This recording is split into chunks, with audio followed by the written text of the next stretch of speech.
Welcome to Literary Journeys. Today, we bring you the full summary of the Chalice of the Gods, the sixth book in the Percy Jackson and the Olympian saga. Remember, this is just a summary, not the full book. If you love revisiting Percy, Annabeth, and Grover's adventures, make sure to subscribe and hit the notification bell.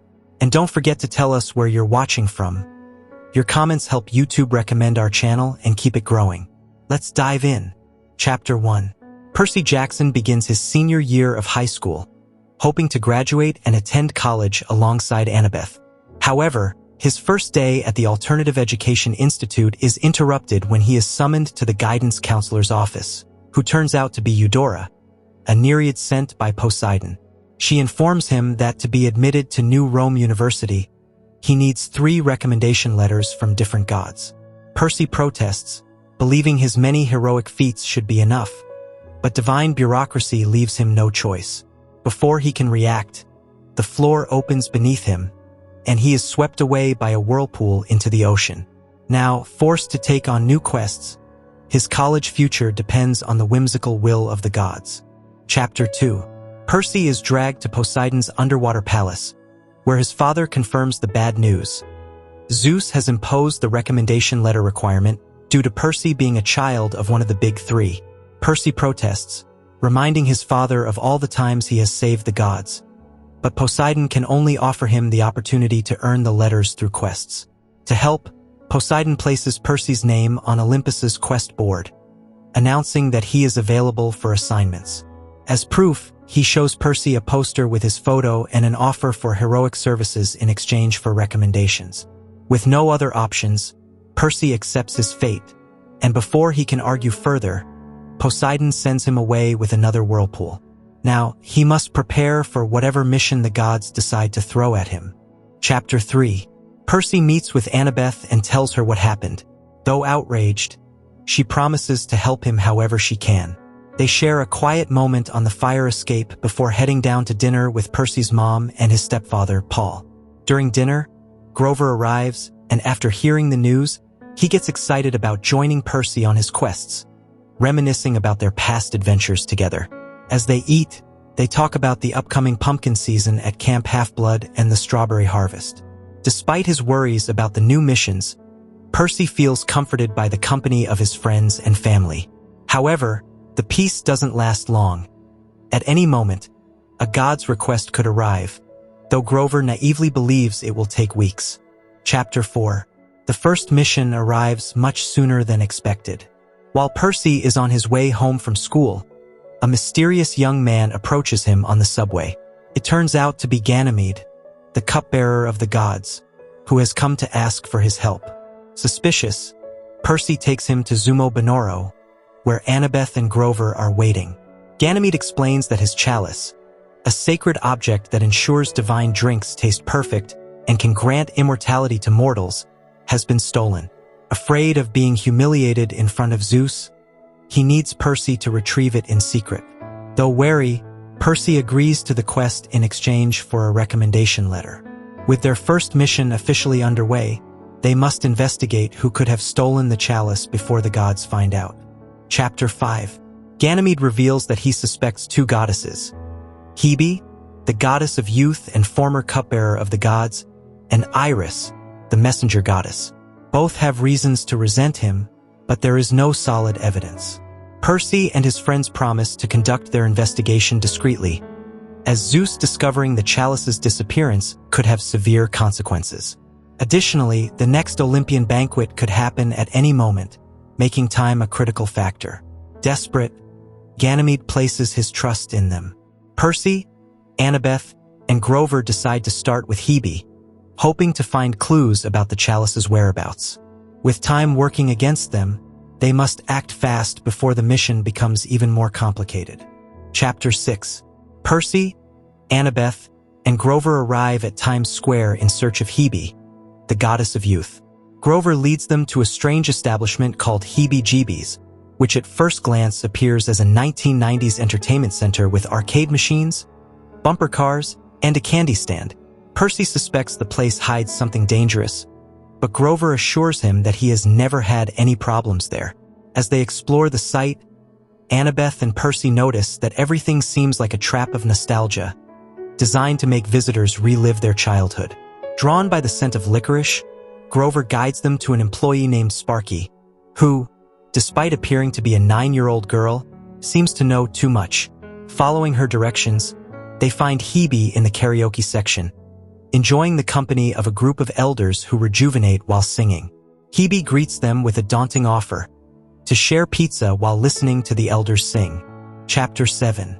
The pizza from the establishment awakens childhood memories in Percy, reinforcing the feeling that heebie-jeebies manipulates time and nostalgia. With a haughty attitude, Hebe mocks Percy for having rejected immortality and hints that growing old will be dreadful. Annabeth intervenes, pointing out that his decision allowed Poseidon's children to have their own cabin at Camp Half-Blood. When Grover mentions Ganymede, Hebe becomes intrigued and deduces that the god has lost the Chalice of the gods. Her initial mockery turns into fury when she realizes that Percy and his friends suspect her involvement in the theft. Enraged by the insinuation, she decides to punish them by unleashing an explosion of magical glitter that renders them unconscious. Chapter 8. Percy awakens feeling strange and discovers that he has been reverted to 8 years old. Annabeth and Grover have also been affected, with Annabeth looking as she did when she first arrived at Camp Half-Blood and Grover sporting tiny horns and lacking his goatee. As they try to collect themselves, the chickens from Hebe's coop glare at them with unusual menace. Grover, dominated by his childlike instincts, starts charging at Percy, confirming that their minds have also been affected. They attempt to leave heebie-jeebies, but remain trapped in their child bodies. Upon returning inside in search of Hebe, they encounter Sparky again, who, instead of helping them, summons a survival race. Suddenly, a flock of sacred chickens, more ferocious than expected, is released to chase them while the crowd cheers the hunt. Chapter 9. Percy, Annabeth, and Grover flee in terror as they are pursued by a flock of violent chickens. Quick-witted Annabeth leads them to a game structure and uses a table to block the entrance, though they know they cannot hide for long. While Grover distracts the chickens, Annabeth devises a risky plan to steal a chick from the sacred coop. Though Percy hesitates, he trusts her judgment and follows. Annabeth manages to capture a particularly aggressive chick, which Percy nicknames Little Assassin, as it immediately bites his finger. With the chick in hand, they make their escape toward the karaoke area, chased by the frenzied chickens. They manage to close the doors just in time, but now they need a new plan to appease Hebe. Chapter 10. Annabeth suggests apologizing to Hebe through karaoke. Reluctantly, Percy sings John Lennon's Jealous Guy alongside Annabeth and Grover. Their disastrous performance is so atrocious that Hebe appears, covering her ears. When they try to explain their predicament, the goddess, still indignant, refuses to help them. However, Annabeth had an ace up her sleeve. With Little Assassin present in the room, Hebe begins to involuntarily rejuvenate, as her power forces her to be the youngest person present. Within seconds, the goddess regresses into a crying, helpless baby. Annabeth then proposes a deal. They will return the chick to its coop if she restores them to their original ages and provides them with information about the chalice.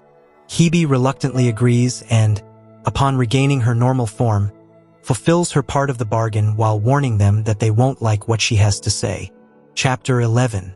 Percy, Annabeth, and Grover receive instructions from Hebe to investigate Iris at an eco-friendly market. Though relieved they don't have to travel far, Percy suspects the goddess is hiding something. Hebe warns them that if they offend Iris, they won't escape easily. After the tense meeting, the group separates on the subway. Still unsettled by his transformation into a child, Percy returns home and seeks comfort from his mother, Sally. They talk on the fire escape, where she reminds him of his strength since childhood and encourages him to face his fears. Their conversation restores his confidence, but uncertainty about the future continues to weigh on him. Despite his exhaustion, Percy finishes his homework before falling into a deep sleep. The Chalice mission seems straightforward, but a looming sense of danger remains. With 15 days until the gods' banquet, every step becomes more crucial. Chapter 12. Percy enjoys a few days without divine interference, focusing on school and spending time with Annabeth and Grover.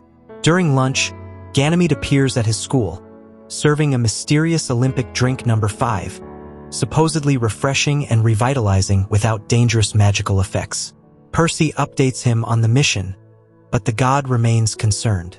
Ganymede stresses the urgency of retrieving the chalice before the upcoming divine banquet, warning that both his reputation and Percy's college admission depend on it. Later, Percy and Annabeth communicate via an iris message. Annabeth reveals her plan: to seek the help of Blanche, a daughter of Iris, to mediate with her mother. Percy is unconvinced, recalling a disturbing event at camp involving Blanche, but Annabeth believes her strategy will bring them closer to the truth. Tension rises as the market visit approaches. Chapter 13. Percy, Annabeth, and Grover meet Blanche at the farmer's market, where she agrees to introduce them to her mother, Iris. Nervous, Grover tries to impress her, but Blanche seems more interested in photographing wilted leaves and gloomy details. As they walk through the market stalls, Percy notices the abundance of incense and crystals, typical elements associated with the goddess.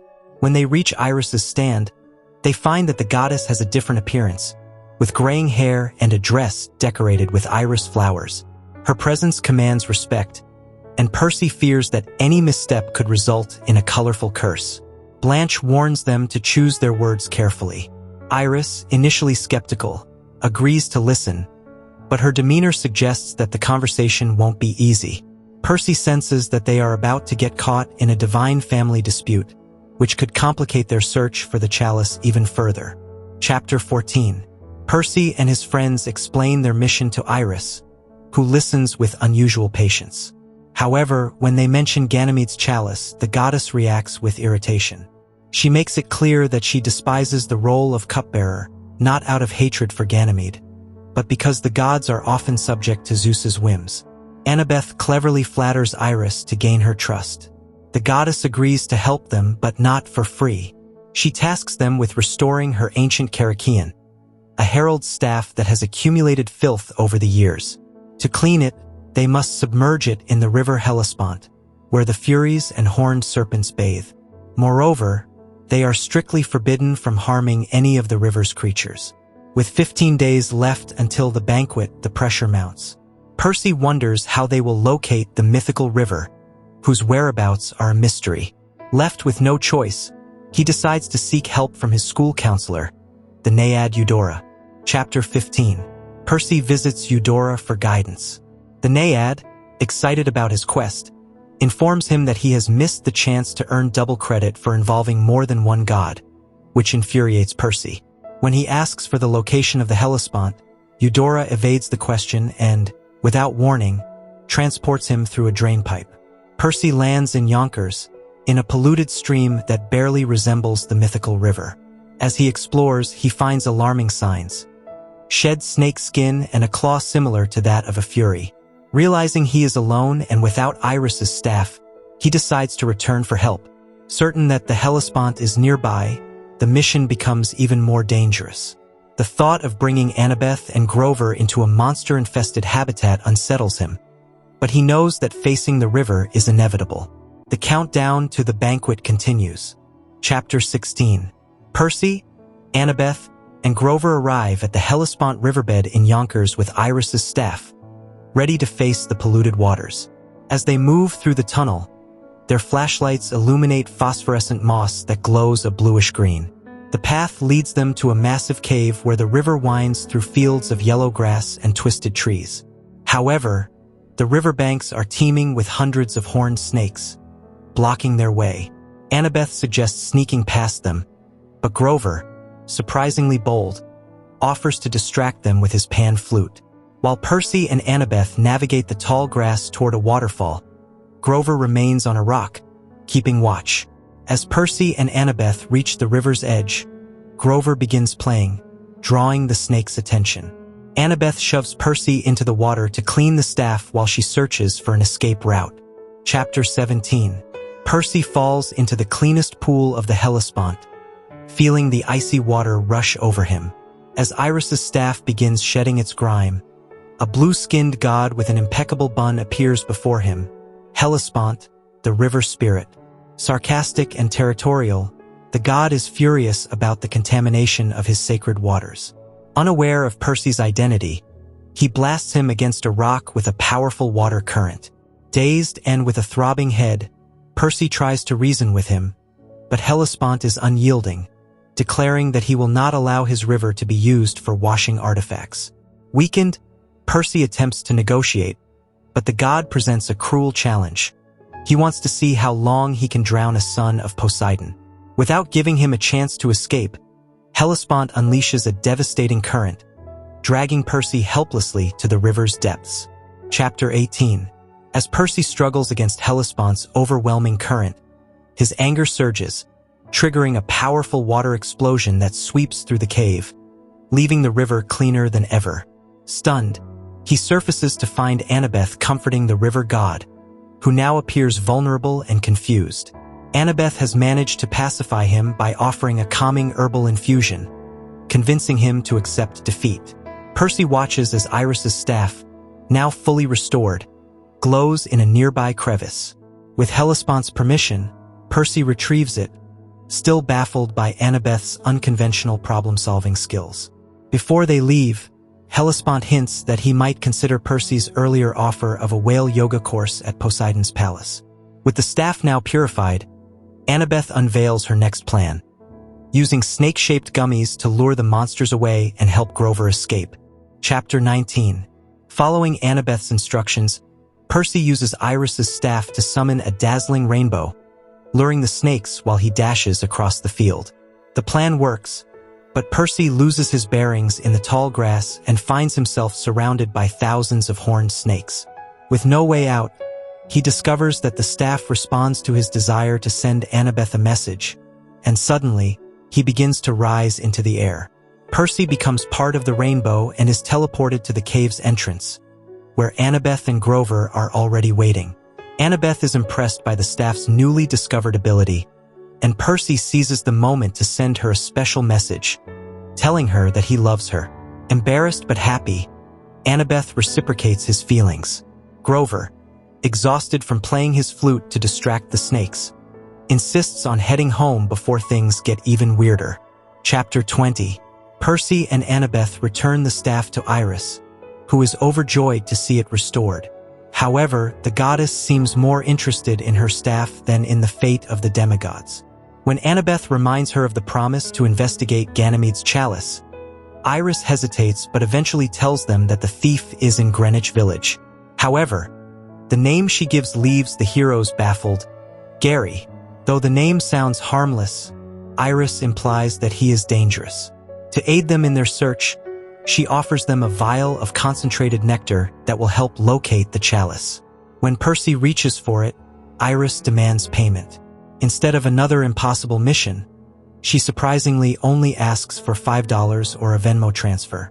Annabeth pays without hesitation, and with both the information and the tracking tool in hand, the two demigods prepare to face their next challenge in the quest for the chalice.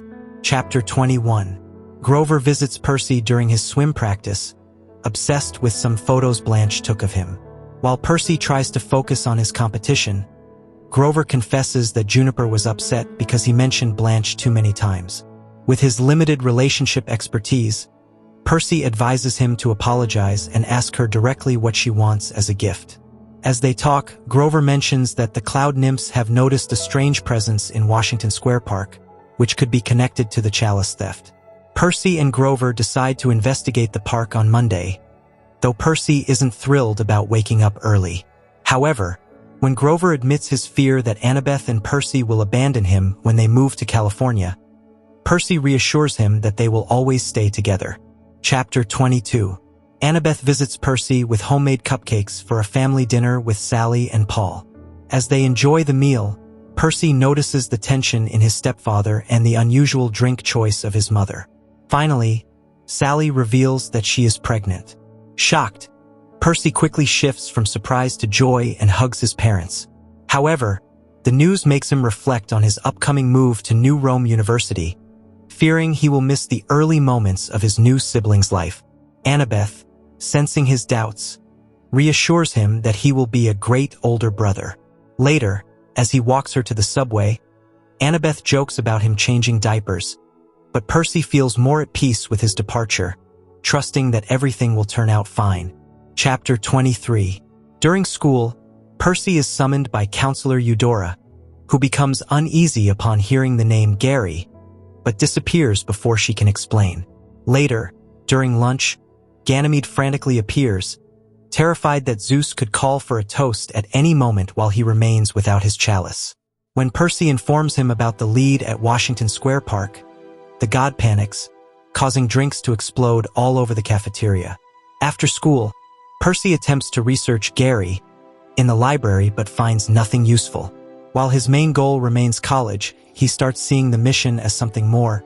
He genuinely wants to help Ganymede, who has been a pawn of Zeus for centuries. However, the lack of answers frustrates him, and he returns home feeling unprepared for Monday's confrontation. Chapter 24. Annabeth wakes Percy at 4:30 a.m. with the idea of starting their mission early. She reveals that Juniper provided key information. Concentrated nectar is so potent that it can put a demigod into a coma just from inhaling it. To protect themselves, Annabeth brings menthol ointment and tissues. As they get ready, they talk about Sally's baby and how Percy feels nostalgic about leaving home. Annabeth reassures him that his family will never be normal and that the baby will probably be a prodigy like Sally. Percy reaffirms his decision never to be separated from Annabeth again. Finally, he rushes to get dressed in time for their meeting with Grover at the park, where the biggest challenge of their quest awaits. Chapter 25. Percy, Annabeth, and Grover arrive at Washington Square Park at dawn and follow the nectar droplets to track down the thief. Percy notices that the park is eerily devoid of nature spirits. Their search leads them to a playground, where his nectar droplet bursts into flames, signaling the presence of their enemy. There, they encounter a hunched, deformed old man, Garaz, the god of old age, also known as Gary. He reveals that he stole the chalice because he despises the idea of granting mortals immortality, believing that Ganymede does not deserve to be a god. Percy tries to reason with him, but Garaz proposes a challenge, a wrestling match just like the one he had with Hercules. If Percy wins, Garaz will return the chalice. If he loses, he will turn to dust. Left with no other choice, Percy prepares for the strangest fight of his life. Chapter 26. Percy faces Garaz, the god of old age, who challenges him to a wrestling match. If Percy can force him to kneel, he will win the chalice. If he loses, he will be reduced to dust. Before accepting, Percy demands that Garaz release his friends from their paralysis and promise not to harm them if he is defeated. The god agrees, restoring Annabeth and Grover's mobility. Furious, Annabeth pulls Percy aside to warn him that winning is impossible.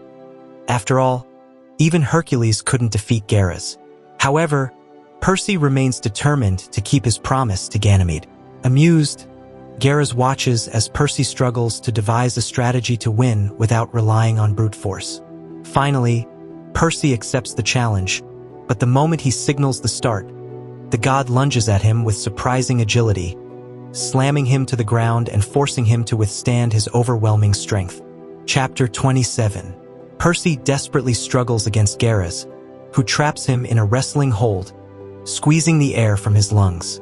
Despite Annabeth and Grover's shouts, Percy cannot break free and begins to lose strength. He attempts to summon water for aid, but all he manages is an exploding sewer pipe in the distance. Realizing his disadvantage, he remembers that Garaz embodies old age. Instead of resisting, he embraces him. Wrapping his arms around the god, Percy tells him that he cares about him. Garaz, startled, hesitates for the first time in the match. Percy clings to him, not in fear, but in acceptance, imagining a future where he grows old with Annabeth and Grover by his side. Moved, Garaz slowly releases him. In an unexpected turn, the god acknowledges Percy's courage and decides to spare his life, realizing that it is not yet his time to fade away. Chapter 28. Visibly affected, Garaz admits that no one has embraced him in centuries. Percy, still holding on to him, reiterates his desire to live a full life, accepting both the good and the bad. Deep in thought, Garrus concludes that old age must wait and grants Percy victory. With a snap of his fingers, the chalice materializes in the air, and the god vanishes, leaving behind a cloud of gray dust. Percy catches the chalice just in time, though it feels as heavy as a bowling ball. Annabeth and Grover celebrate his triumph, and Annabeth kisses him, telling him she hopes to grow old with him someday. At that moment, a hula hoop falls from the sky with a note from Ganymede, urgently requesting help. Percy realizes that Zeus has moved the banquet ahead of schedule, meaning he must deliver the chalice to Olympus immediately. With no time to waste, Annabeth hands him her invisibility cap to help him sneak in undetected. Chapter 29. Percy and Grover rush to the Empire State Building, where Grover suggests that a cloud nymph named Naomi could help him infiltrate Zeus's palace. To distract the guards, Grover performs a hula hoop routine while Percy, invisible, slips into the elevator and ascends to the 600th floor. Once on Olympus, he follows Grover's instructions to reach the palace's secret kitchen. There, he finds Naomi, who agrees to ignore his presence but warns him that Ganymede is in serious trouble. Meanwhile, in the dining hall, Zeus has gathered the gods for a special brunch with his mother, Rhea, and demands a toast with the chalice, which Ganymede still does not have. Percy must act quickly to deliver the artifact before Zeus notices its absence and unleashes his wrath. Chapter 30. Still invisible, Percy sneaks into Zeus's dining hall, where he watches the gods indulging in a lavish feast. Ganymede, pale and sweating Greek fire, tries to conceal the missing chalice while Zeus delivers a grand speech about his own greatness. Percy discreetly signals Ganymede from the kitchen, showing him the chalice, but just as the cupbearer attempts to approach, Zeus stops him, demanding that he listen to his tale. Realizing that Ganymede cannot retrieve the chalice himself, Percy understands that he must find a way to place it in his hands without anyone noticing. With time running out and surrounded by gods who could detect him at any moment, he takes a risk and devises a plan to complete the mission unnoticed. Chapter 31. To deliver the chalice without being detected, Percy hides under a dessert cart, aided by a dryad named Barbara, who agrees to help in exchange for meeting Annabeth. As Zeus continues rambling about his childhood, the cart rolls closer to Ganymede, but an unexpected obstacle appears. Rhea's lion, Lucius, notices him. Although the animal seems more curious than aggressive, Percy fears it will give him away. Just as things take a turn for the worse, Athena spots him hiding but, instead of exposing him, suggests that Ganymede take the cart back to the kitchen. Surprised by her help, Percy successfully completes his mission, handing the chalice to Ganymede, who gives him his recommendation letter. Before leaving, Barbara reminds him of his promise, and Naomi, the chef, hands him a half bag of food before kicking him out of the kitchen. Chapter 32. Percy escapes Olympus without issue, crossing the bridge without interference from minor gods. Back at the Empire State Building, Grover awaits him with his hula hoop, relieved to see him unharmed. As he devours Percy's leftovers, the satyr confesses that he feared losing him during the fight with Garrus. Percy tells him how he managed to defeat the god of old age by imagining a future where he, Annabeth, and Grover grow old together, which comforts his friend. After parting ways, Percy takes the subway to school, feeling odd about returning to normal life after his Olympus mission. Upon arrival, he learns that Paul called to excuse his lateness, which surprises him since his stepfather wasn't aware he was running late. When he picks up the phone, he realizes that it was Poseidon who made the call. His father tells him he has been watching and that he is proud of him. Chapter 33. Eudora, Percy's Naiad counselor, intercepts him in the hallway and invites him to her office to discuss his mission. Fascinated by Ganymede's letter, she examines it and congratulates him on his bravery. Percy confirms that he never felt tempted to drink from the chalice, which surprises her. After advising him to use his experience for his college admission essay, Eudora offers him a gummy, and Percy chooses the only blue one. Later, he attends his literature class without having read the assigned story but trusts he can improvise. Sitting at his desk, He feels oddly relieved by the normalcy of his school day. Although he knows more missions await him, at that moment, everything feels peaceful, and he enjoys the simple act of being in class without worrying about monsters or angry gods. Chapter 34. During dinner, Percy, Annabeth, Sally, and Paul attempt to write Ganymede's recommendation letter, but the process quickly turns into chaos. Since the enchanted paper transcribes everything they say, Percy keeps erasing ridiculous phrases suggested by his family. Paul praises his bravery and vegetable chopping skills. Annabeth teases his occasional charm, and Sally mentions his lack of household abilities. After several jokes, they manage to draft a decent letter, which Ganymede magically signs. Exhausted, Percy realizes he still needs 2 more letters before Christmas, meaning more divine missions await. However, the support of his family and the laughter they share make the stress feel more bearable. Finally, they toast to him, celebrating both his victory with the Chalice and his future at college. Chapter 35. Before bed, Percy contacts Annabeth through an iris message to tell her about Olympus and thank her for the invisibility cap. When he mentions that Athena helped him, Annabeth is surprised, realizing that her mother may finally approve of their relationship. Percy confesses that his strategy to defeat Garas was to imagine a future with her and Grover, which moves her. Annabeth reassures him that they will always be together and will face whatever comes next, including more missions for his recommendation letters.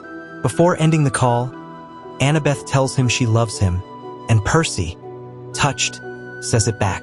Though the iris message fades, he still feels her presence and falls asleep with the certainty that, no matter the challenges ahead, his future will be worth it as long as they are together. And that's how the Chalice of the Gods ends.